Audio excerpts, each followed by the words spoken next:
Isang lunti ang kanlungan sa puso ng lungsod.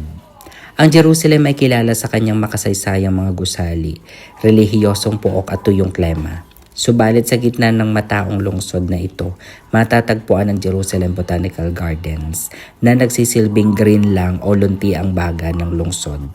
Pagpasok pa lamang sa hardin, agad na mapapawi ang ingay ng trapiko dahil sa kapaligiran na puno ng makukulay na bulaklak, matatayog na puno at payapang lawa. Nagsimula ang idea ng pambansang botanical na hardin noong 1926 sa Mount Scopus sa pamumuno ni Alexander. Layunin nitong tipunin ang lahat ng ligaw na halaman ng Israel. Gayunpaman matapos ang digmaan ng kalayaan noong 1948, nawala ng ligtas na daan patungo sa Mount Scopus. Dahil dito nagpasya ang Hebrew University na magtayo ng bagong hardin sa kasalukuyang nitong lokasyon sa Gibat Ram noong dekada 1950 at opisyal itong binuksan sa publiko noong 1985. Ang mga halaman sa loob ng hardin ay nakaayos ayon sa kanilang pinagmulang rehiyon. Sa pamamagitan ng paglalakad sa mga landas nito, tila nilalakbay ng isang bisita ang iba't ibang kontinente. Naandyan ang Mediterranean, nagpapakita ng mga lokal na halaman at mga uri ng palumpong na tipikal sa relihiyon. Nariyan din ang Europa, tampok ang mga halaman mula sa malalamig na klima at mga nangangalaga ng kagubatan. Andyan din ang Hilagang Amerika, kinabibilangan ng naglalakihang mga puno ng pino at mga halaman mula sa marshland. Andyan din ang Timog Afrika, kilala sa makukulay na protea bush at mga halamang nabubuhay sa tuyong lupa. Sa Australia, naglalaman ng iba't ibang uri ng eucalyptus at mga kakaibang bulaklak. At sa gitna at tibok kanlurang Asya, nagpapakita ng mga katutubong halaman mula sa mga steppe at kabundukan ng Asya. Mga natatanging atraksyon bukod sa panlabas na seksyon, tanyag din ang hardin sa mga pasyalan.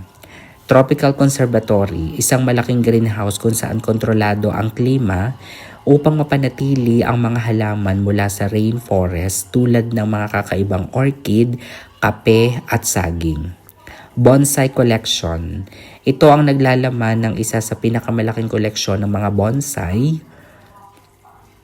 tree sa buong mundo na may mahigit 150 na maingat na inalaga ang maliliit na puno. Bible Pot. Isang 500 metrong landas kung saan itinanim ang mga halaman at pananim na binabanggit sa Biblia. Kabilang ang 7 pangunahing uri or 7 species tulad ng olibo, ubas at igos. Ang kahalagahan sa edukasyon at lipunan. Ang Jerusalem Botanical Gardens ay hindi lamang para sa turismo. Ito ay isang buhay na gene bank na nagpoprotekta sa higit 300 na nanganganib na maubos or endangered na uri ng halaman sa Israel. Aktibo rin ang hardin sa pagtuturo sa mga paaralan, paggabay sa mga proyektong pangkomunidad at pagbibigay ng garden therapy o therapeutic na aktibidad para sa mga taong may pinagdadaan ng trauma o special na pangangailangan. Ang Jerusalem Botanical Gardens ay isang buhay na patunay na kayang magsama ng agham, kasaysayan at sining sa isang lugar. Ito ay isang mahalagang paalala sa tao na pangangalagaan ang biodiversidad ng mundo.